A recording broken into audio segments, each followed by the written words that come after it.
அனைவருக்கும் அடியேனின் பணிவான வணக்கங்கள். இன்னைக்கு நாம் பார்க்கக்கூடிய தலைப்பு ஜாதகமும் வீட்டின் அமைப்பும். அதாவது நம்முடைய உயர்கணித கேபி சார ஜோதிட முறையில் வாஸ்து அப்படிங்கிற கான்செப்டை நம்ம பார்க்க போகிறோம். அதாவது நம்முடைய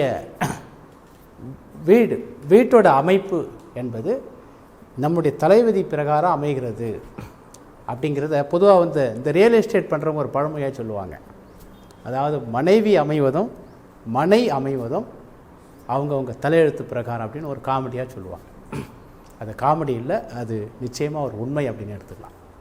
அதாவது நம்முடைய ஜாதகத்தில் 4வது வீடு தான் நம்முடைய இருப்பிடம், நாம் வாழக்கூடிய சூழல், என்ன இருப்பிடத்தில் நம்ம இருக்கிறோம் அப்படிங்கிறத 4வது வீடு தான் தெரிவிக்கும். அந்த 4வது வீட்டோடைய உபநட்சத்திரம் யாரோ அந்த கிரகத்தோட காரகத்துவம் சம்பந்தமான வகையில் தான் ஒருவர் வாழக்கூடிய இருப்பிடத்தோட சூழல் இருக்கும். அதாவது 4வது பாவத்துடைய ஆரம்ப முனியோட உபநட்சத்திரம் சூரியனாக இருந்தால் இப்படி, சந்திரனாக இருந்தால் இப்படி, செவ்வாயாக இருந்தால் இப்படி, என்ன மாதிரி அமையுங்கிறத நம்ம பார்க்க போகிறோம். அதேமாதிரி அந்த வீடு அவருக்கு எந்த வகையில் அவருக்கு பயன்படுது, அந்த வீட்டு மூலமாக அவர் மகிழ்ச்சி அடைகிறாரா, அந்த வீட்டுக்கு போனதால் அவர் வளர்ச்சி அடைகிறாருங்கிறது வாஸ்து. ஆனால் நம்ம ஜோதிடத்தில், நம்ம உயர்கணித கேபி சார ஜோதிடத்தில் 4வது வீடு நன்றாக இருந்தால் அந்த வீட்டில் இயற்கையான ஒரு வைப்ரேஷன் இருக்கும். அந்த 4வது அந்த வீட்டுக்கு போன உடனே அவருக்கு வளர்ச்சி, அதாவது யார் யாருக்கெல்லாம் 7வது பாவம் நன்றாக இருக்கிறதோ அவர்களுக்கு திருமணம் ஆனது பிறகு வளர்ச்சின்னு சொல்லலாம். அதேமாதிரி யார் யாருக்கெல்லாம் அந்த 4வது வீடு நன்றாக உள்ளதோ அவர் குடியிருக்கிற வீடு ஒரு நிம்மதியான அமைப்பை தருகிறதா, அல்லது குடியிருப்பு இருக்கிற வீட்டின் மூலமாக அவருக்கு நிறைய பிரச்சனை வருகிறதா அப்படிங்கிறது தான் பார்க்க போகிறோம். அதுக்கு முன்னாடி நம்முடைய ஸ்ரீ பிரகஸ்பதி ஜோதிட பயிற்சி மையத்தில் சென்னை குன்றத்தூரில் நாம் ஒவ்வொரு மாதமும் நேரடி பயிற்சி வழியாகவும் ஆன்லைன் பயிற்சி வழியாகவும் நம்ம கிளாஸ் எடுத்துகிட்ருக்கோம். ஆன்லைன் பயிற்சி வருகின்ற 15ஆம் தேதி, அதாவது புதன்கிழமை 15/7/2026 புதன்கிழமையிலிருந்து ஆரம்பிக்கிறது. இதற்கான விஷயத்தை என்னுடைய வெப்சைட்டில் போய் பார்த்தீங்கன்னா தெரியும். www.astrodevaraj.com வெப்சைட்டில் போய் பார்த்தீங்கன்னா உங்களுக்கு தெளிவாக சொல்லியிருக்கோம். நம்ம அதை போய் பாருங்கள். மேலும் விவரங்களுக்கு எனக்கு கால் பண்ணுங்கள். அதே மாதிரி ஒவ்வொரு மாதமும் கடைசி வாரத்தில் நம்முடைய ஸ்ரீ பிரகஸ்பதி ஜோதிட பயிற்சி மையத்தில் நேரடி பயிற்சி வகுப்புகள் சென்னையில் நடைபெறுகிறது. அது சம்பந்தமான விஷயத்தையும் எனக்கு கால் பண்ணலாம். பட் கிளாஸுக்கு வரத்துக்கு முன்னாடி இந்த புத்தகத்தை படிச்சுட்டு, ஓரளவுக்கு அடிப்படை ஜோதிடம் தெரிஞ்சவங்க தான் இந்த பயிற்சிக்கு வர முடியும்.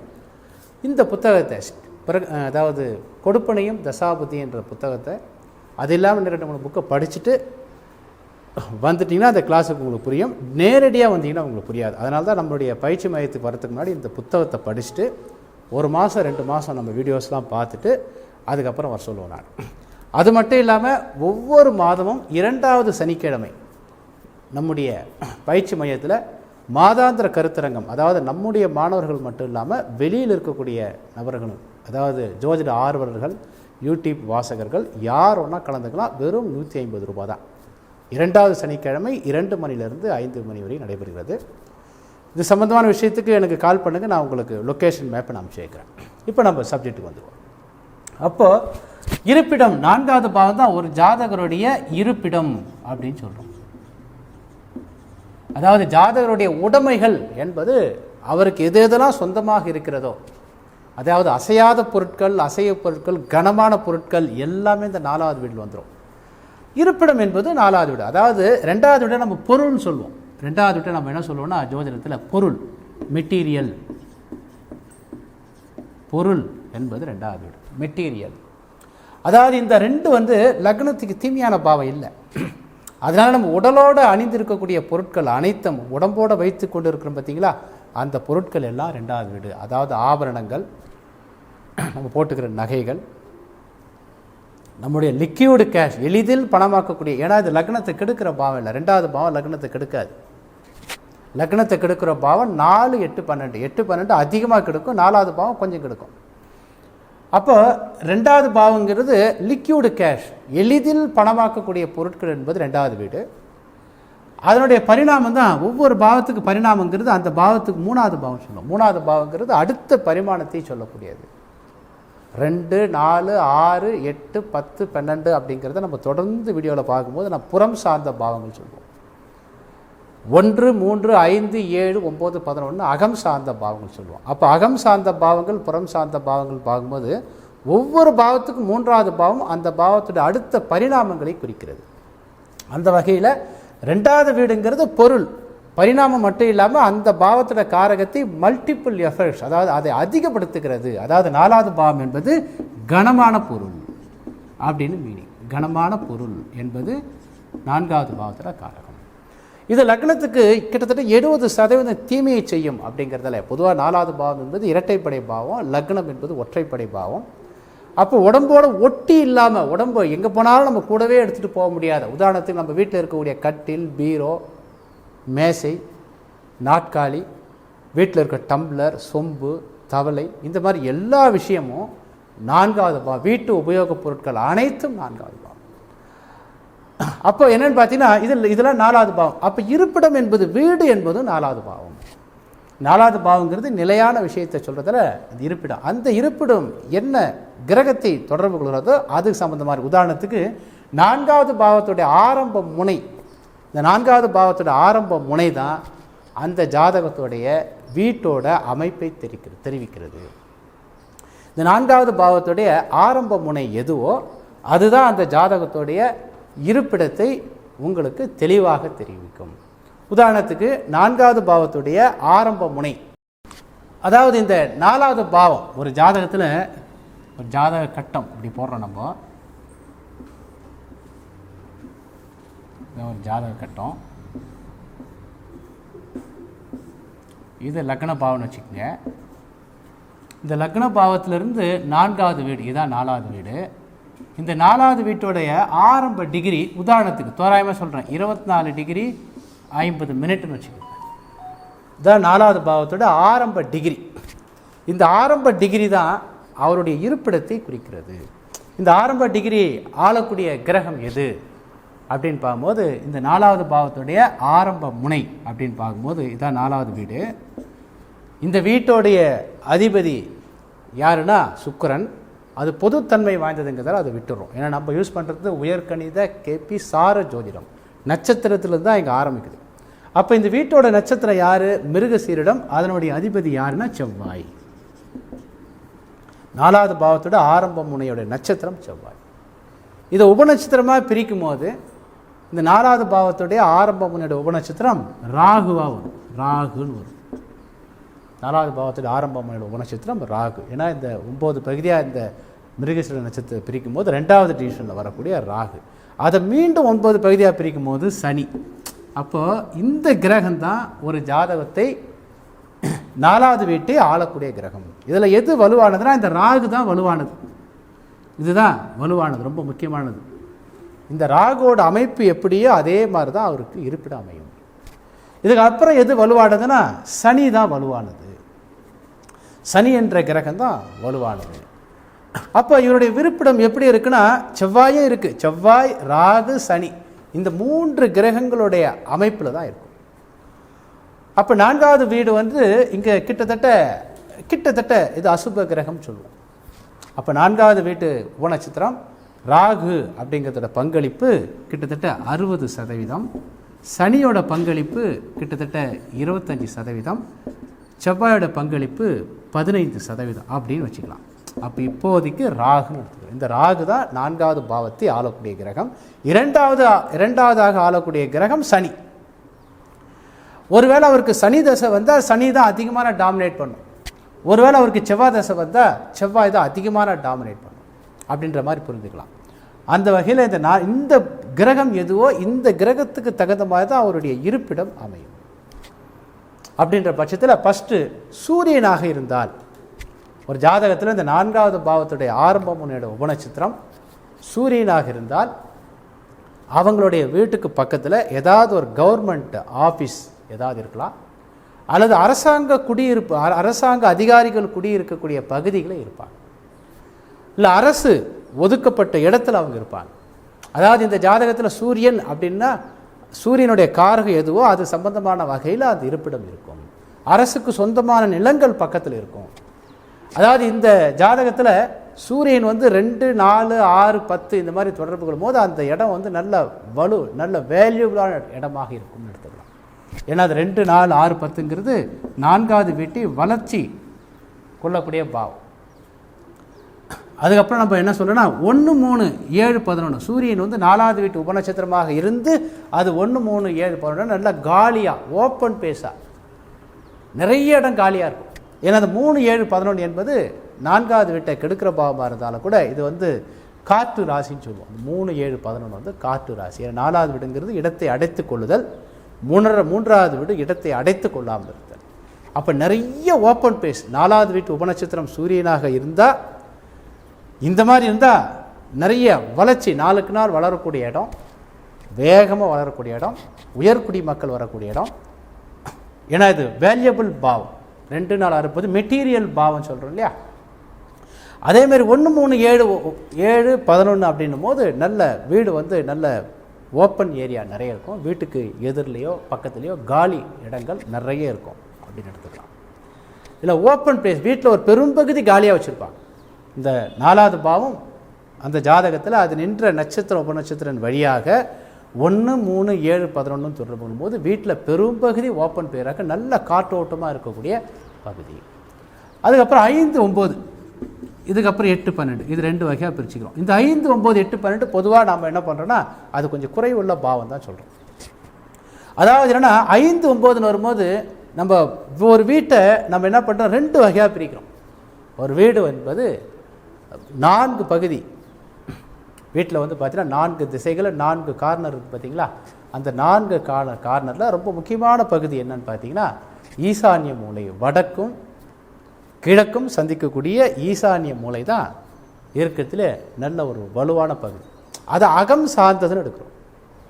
அதே மாதிரி அதுக்கு எக்ஸாக்ட் ஆப்போசிட்டில் அதாவது தென்மேற்கு திசையில் தெற்கும் மேற்கும் சேரக்கூடிய அந்த திசையை நம்ம கன்னி மூலைன்னு சொல்கிறோம், குபேர மூலை அப்படின்னு சொல்லுவோம். அந்த திசையை வந்து புறம் சார்ந்ததுன்னு சொல்கிறோம். அப்போது ஒரு ஜாதகத்தில் 4வது வீடு இரட்டைப்படை பாவத்தை தொடர்பு கொள்ளும் போது நிச்சயமாக அந்த ஜாதகத்தில் ஈசான்ய மூலையிலையோ அல்லது வடக்கு கிழக்கு பகுதியிலையோ ஒரு சின்ன சின்ன குறைபாடுகள் இருக்கும் அப்படின்னு எடுத்துக்கலாம். இதே ஒற்றைப்படை பாவமாக இருந்தால் அது 1, 3, 7, 11 இருந்தால் தெற்கு பக்கமோ மேற்கு பக்கமோ வாஸ்துவில் சின்ன சின்ன குறைபாடுகள் இருக்கும் அப்படின்னு எடுத்துக்கலாம். 5, 9 வரும்போது நிச்சயமாக அந்த கார்னர் பகுதியை அதாவது தென்மேற்கு மூலை தெற்கும் மேற்கும் சந்திக்கக்கூடிய அந்த மூளை இருக்குது பார்த்தீங்களா, அதில் நிச்சயமாக ஒரு குறைபாடுகள் இருக்கும். அதற்கு என்ன தான் பண்ணாலும் கலைக்க முடியாது. அதாவது என்னென்னா தெற்கு பகுதியும் மேற்கு பகுதியும் வந்து உயர்ந்து இருக்க வேண்டும் சொல்லுவோம். அந்த பக்கத்தில் நம்ம விட பெருசாக பில்டிங் கட்டிட்டாங்கன்னா அது சிறப்பு வாஸ்துல. அதேமாதிரி கிழக்கு பக்கமும் வடக்கு பக்கமும் கொஞ்சம் டவுனாக இருக்கணும். அங்கே வந்து நம்முடைய வீட்டை விட பெருசாக கட்டக்கூடாது அப்படிங்கிறது ஜென்ரல் கான்செப்ட். நாம் எவ்வளோ தான் கட்டினாலும் கூட கிழக்கு பகுதியும் கிழக்கு பகுதி வடக்கு பகுதியில் நம்ம விட உயர்ந்த லெவலில் பில்டிங் கட்டும் போது ஆட்டோமேட்டிக்காக அது பாதிப்பு வந்துடும். இது ஜென்ரல் கான்செப்ட். இது சம்மந்தமாக ஏற்கனவே வீடியோவில் நான் போட்டிருக்கேன், அதை நீங்கள் பார்க்கலாம். அப்போ அந்த 5, 9, 8, 12 பார்க்கும்போது ஏதோ ஒரு வாஸ்து குறைபாடு இருக்கும். அதில் மோசமானது 8, 12. ஏன்னா இந்த 4 மூலையை சொல்கிற பார்த்தீங்கன்னா அந்த 4 மூலையில் ரொம்ப முக்கியமானது ஈசான்ய மூலை பாதிக்கப்பட்டுச்சுன்னா ஏன்னா 8, 12 என்பது அகத்தையும் பாதிக்கும் புறத்தையும் பாதிக்கும். அதனால் 4வது வீடு 8, 12 தொடர்பு கொள்ளக்கூடாது. அதுதான் ரொம்ப முக்கியமான அமைப்பு. ஏன்னா ஒரு பாவம் 8, 12 தொடர்பு கொள்ளும்போது லக்னத்துக்கு அதனால் அதிகமான பிரச்சனைகள் வரும். அது சூரியனாக இருக்கலாம், சந்திரனாக இருக்கலாம், எந்த கிரகமாகனா இருக்கலாம். ஆனால் அது 8, 12 உதாரணத்துக்கு சூரியனாக இருந்தால் அரசு அதிகாரிகள் நல்ல மேம்பட்ட இடத்துல இருந்தாலும் கூட அது 8, 12 தொடர்பு கொள்ளும்போது அது நமக்கு நிறைய பிரச்சனைகளை கொடுக்கக்கூடிய இடமாயிடும். சந்திரனாக இருந்தால் 4வது வீட்டு சந்திரனாக இருந்து அது 8, 12 பொதுவாக 4வது வீட்டு முதல்ல ஒவ்வொரு பிளானட்டும் 4வது வீட்டு உபநட்சத்திரமாக இருந்தால் என்ன பலன் சொல்லிடுறேன். அதுக்கப்புறம் இதை எக்ஸ்ப்ளனேஷன் பண்ணுறேன். சந்திரனாக இருக்கும்போது நீர்நிலைகள் பக்கத்தில் அதாவது நகர்ப்புறமாக இருந்தால் ஒரு வாட்டர் டேங்க் அதாவது நல்ல நீர் குடிநீர் இருக்கக்கூடிய ஏரியா. சந்திரன் என்பது குடிநீரை குறிக்கக்கூடிய ஒரு கிரகம். ஏரி குளம் அப்படின்னு சொல்லலாம். கிராமமாக இருந்தால் கொஞ்சம் நகரமாக இருந்தால் வாட்டர் டேங்க் இருக்கக்கூடிய பகுதியில் வீட்டுக்கு பக்கத்தில் அதாவது அதே தெருவில் வீட்டை திறந்தால் வாட்டர் டேங்க் தெரிகிற மாதிரி இருக்கக்கூடிய இடத்துல வீடு அமையக்கூடிய அமைப்பு இருக்கும். நீர்நிலைகள் பக்கத்தில் இருக்கிற அமைப்பு இருக்கும். கடல் சார்ந்து கூட அது அந்தந்த வாழ்க்கை சூழல் மாதிரி நீங்கள் போய் பெங்களூரில் போய்ட்டு கடல்னு சொல்ல முடியாது. அப்போது நம்ம புரிஞ்சுக்கணும், சந்திரன் என்பது நீர் கிரகம் அந்த மாதிரி. அடுத்து செவ்வாயாக இருந்தால் இண்டஸ்ட்ரிகள், அதாவது ஒரு பொருளை உற்பத்தி பண்ணக்கூடிய இண்டஸ்ட்ரி இருக்கக்கூடிய ஏரியாவில் செவ்வாயாக இருந்தால் அந்த மாதிரி அமைப்பு வரும். செவ்வாய் 4வது வீட்டு உபநட்சத்திரமாக இருந்து அல்லது 4வது பாவமுனை ஆளக்கூடிய கிரகமாகவோ நட்சத்திரமாகவோ உபநட்சத்திரமாகவோ உபநட்சத்திரமாகவோ இருந்து அதனுடைய திசை வரும்போது அதனுடைய வீரியம் அதிகமாகும். அந்த மாதிரி இடத்துல இண்டஸ்ட்ரியல் இருக்கக்கூடிய இடத்துல இருக்கக்கூடிய ஒரு அமைப்பு. அதுக்கப்புறம் புதனாக இருந்தால் வியாபாரம் செய்யக்கூடிய பக்கத்துலேயே கடை இருக்கிற மாதிரி ஊருக்கு மைய பகுதியில் எளிதில் அணுகக்கூடிய ஆக்சஸ்ன்னு சொல்லுவோம், டக்குன்னு போகிற மாதிரி. ஏன்னா புதன் என்பது ஈஸியாக அணுகக்கூடிய ஒரு பிளானெட்டு, கமர்ஷியல் பிளானெட். 4வது வீட்டு உபநட்சத்திரம் புதனாக இருந்து அது 2, 4, 6, 10 தொடர்பு கொள்ளும்போது அது நல்ல அமைப்பு. ஏன்னா அது கமர்ஷியல் ரீதியாக நல்ல வரும். ஏன்னா புதன் என்பது கமர்ஷியல் இருக்கிற வியாபாரம் என்பது புதனுடைய காரகம். அப்போ 4வது வீட்டு உபநட்சத்திரமாக வரும்போது வீட்டுக்குள்ளவே ஒரு கடையை வச்சு வாடகை விட்டுற மாதிரியோ அது அவருக்கும் தனியாக ஒரு காம்ப்ளெக்ஸ் இருக்கிற மாதிரி, அந்த காம்ப்ளெக்ஸ் தான் அவருக்கு அதிகமான ஒரு வருமானத்தை கொடுக்குற அமைப்பு. ஏன்னா 4வது வீடு என்பது நாம் குடியிருக்கிற வீடு மட்டும் இல்லை, நம்முடைய சொத்துக்கள் அனைத்தும் 4வது பாவம் தான். சொத்துக்கள் ஒருத்தர் குடியிருக்கிறது சென்னையிலையா இருக்கும், அவருக்கு கோயம்புத்தூரில் கொஞ்சம் சொத்து இருக்கும், மதுரையில் சொத்து இருக்கும், பெங்களூரில் சொத்து இருக்கும். எல்லா சொத்துக்களும் தான் 4வது வீட்டை குறிக்கிறது. அப்போ 4வது வீட்டு உபநட்சத்திரம் புதனாக இருக்கும்போது அவருடைய சொத்துக்களில் பெரும் பகுதி அது கமர்ஷியல் ப்ராப்பர்ட்டியாக இருக்கும் அப்படின்னு எடுத்துக்கலாம். ஒருவேளை அது 8, 12 தொடர்பு தான் அந்த கமர்ஷியல் ப்ராப்பர்ட்டியாக இருந்து அதன் ரீதியாக நிறைய பிரச்சனை, அதன் ரீதியாக வலிகள், வேதனைகள், அவமானங்கள், நிறைய பிரச்சனை.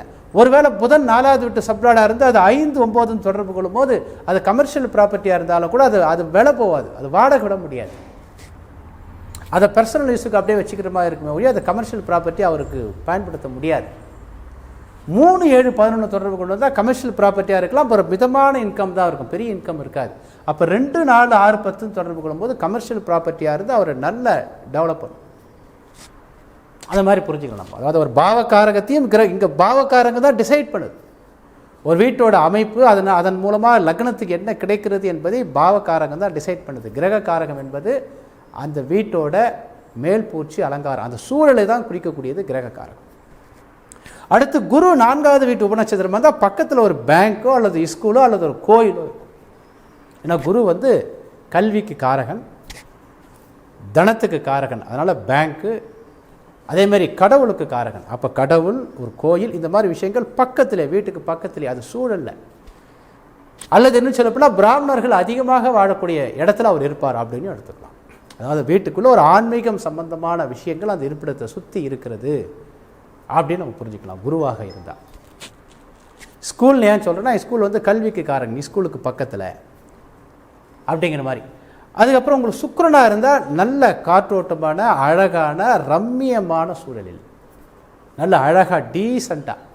அதாவது நீங்கள் பார்த்தீங்கன்னா சுபகிரகம் சொல்லக்கூடிய இந்த குரு, சுக்கிரன், புதன், இதெல்லாம் குரு சுக்கிரன் ரொம்ப அற்புதமாக அந்த வீட்டோட அமைப்பு நல்லாயிருக்கும்.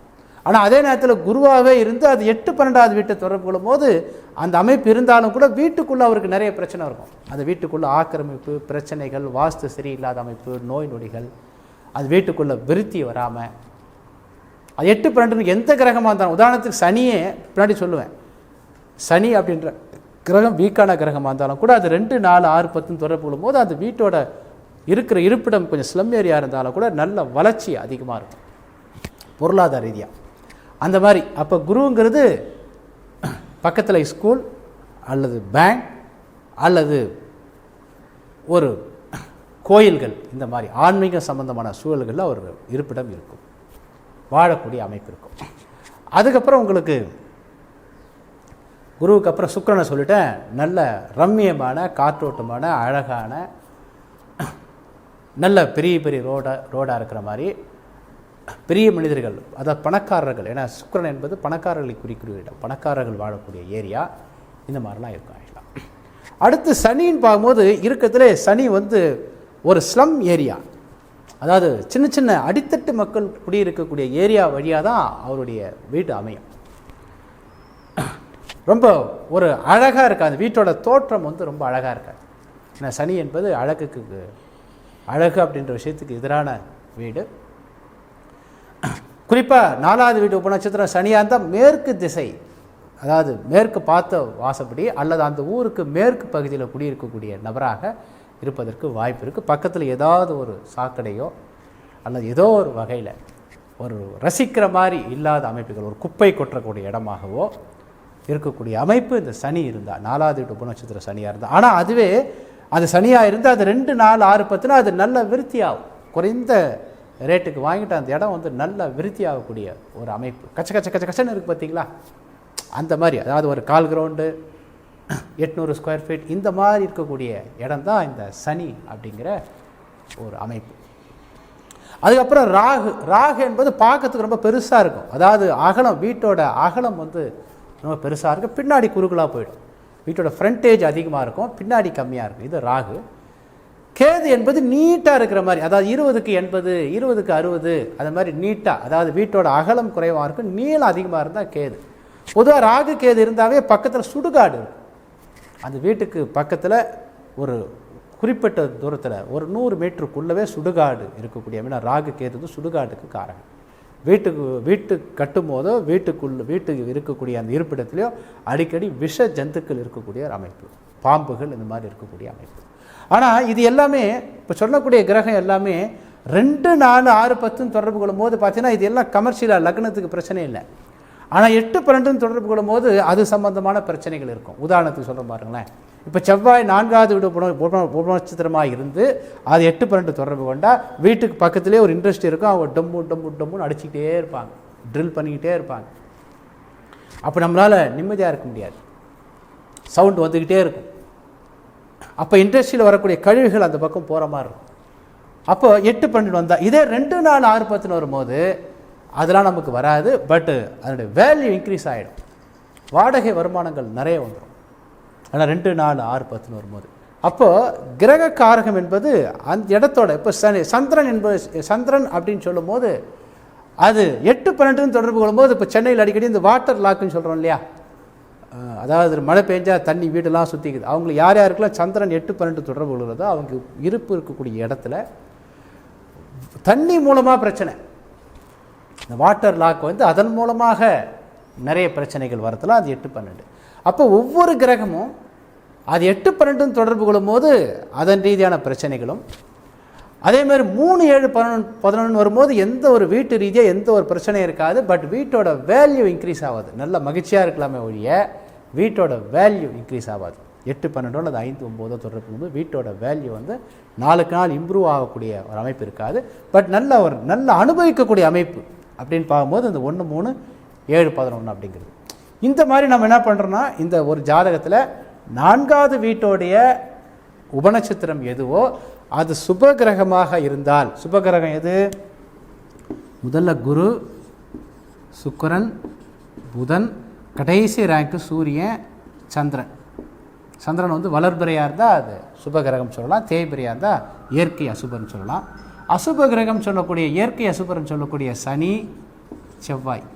சனியோட பிரதிநிதி ராகு, செவ்வாயோட பிரதிநிதி கேது, அப்புறம் தேய்பிறை சந்திரன். இப்போ இந்த கிரகங்கள் இருக்கும்போது உங்களுக்கு வீட்டோட அமைப்பு கொஞ்சம் சரியில்லாத மாதிரி தெரியும். வீட்டோட அதாவது ஒழுங்கற்ற பரப்புன்னு சொல்கிறோம் இல்லையா, பொதுவாக இந்த ராகு கேது வந்துட்டாவே, 4வது வீட்டு உபநட்சத்திரமாக வந்துட்டாவே வீட்டோட அமைப்பு ஒரு ஸ்கொயராக இருக்காது, கொஞ்சம் வளைஞ்சி, அதாவது கொஞ்சம் அந்த கோஸுன்னு சொல்லுவோம், இந்த மாதிரி இருக்கும். வீட்டோட அமைப்பு இப்படி இருக்கும், இந்த மாதிரி இருக்கும். சில பேர்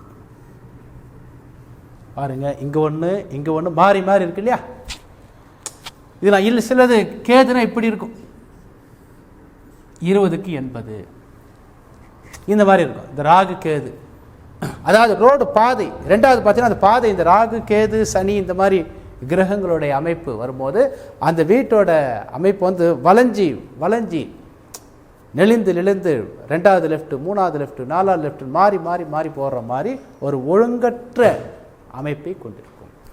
ஆனால் அதுவே 2, 4, 6, 10 தொடர்பு கொள்ளும் போது அது வேல்யூவாக அமைந்து விடுகிறது. இதே சுக்கிரனோ குருவோ இதெல்லாம் வந்து 8-12 தொடர்பு கொள்ளும்போது இது சுபகிரகமாக இருந்தாலும் கூட அதன் ரீதியாக பிரச்சனைகள் நமக்கு நிறைய வரக்கூடிய அமைப்பு. அதாவது எப்பொழுதுமே ஒரு ஜாதகத்தில் அது எந்த வீட்டு 4வது வீட்டு கிரகம் எந்த பிளானட்டாக இருந்தாலும் கூட அது 8-12 தொடர்பு கொள்ளும்போது நிச்சயமாக அந்த வீட்டில் கிழக்கும் வடக்கும் சந்திக்கக்கூடிய ஈசான்ய மூலையில் பிரச்சனை வரும். அவர் ஒழுங்காக கட்டினாலும் கூட வடக்கு பகுதி அவரை விட ஒரு நல்ல உயர்ந்த ஒரு பில்டிங், அதேமாதிரி கிழக்கு பகுதி ஒரு உயர்ந்த பில்டிங், சூரிய வெளிச்சமே வீட்டுக்குள்ளே வராது. அப்போ அந்த 8-12 என்பது தான் இங்கே மோசமான ஒரு அமைப்பு. அப்போ என்ன பண்ணணும்னு பார்த்தீங்கன்னா, அந்த ஜாதகத்தில் 4வது வீடு யாருக்கு நல்லா இருக்கோ அவங்க பேரில் 4வது வீடு 7-11 தொடர்பு கொள்ளக்கூடிய நபர் கணவனாக இருந்தால் மனைவி பேரில் அந்த மாதிரி வாங்கினா ஓரளவுக்கு அதனுடைய பாதிப்பு வந்து குறைவாக இருக்கும். மேலும் அடுத்த வீடியோவில் வேறு ஒரு டாப்பிக்கில் நம்ம மீண்டும் டிஸ்கஸ் பண்ணுவோம். நன்றி, வணக்கம்.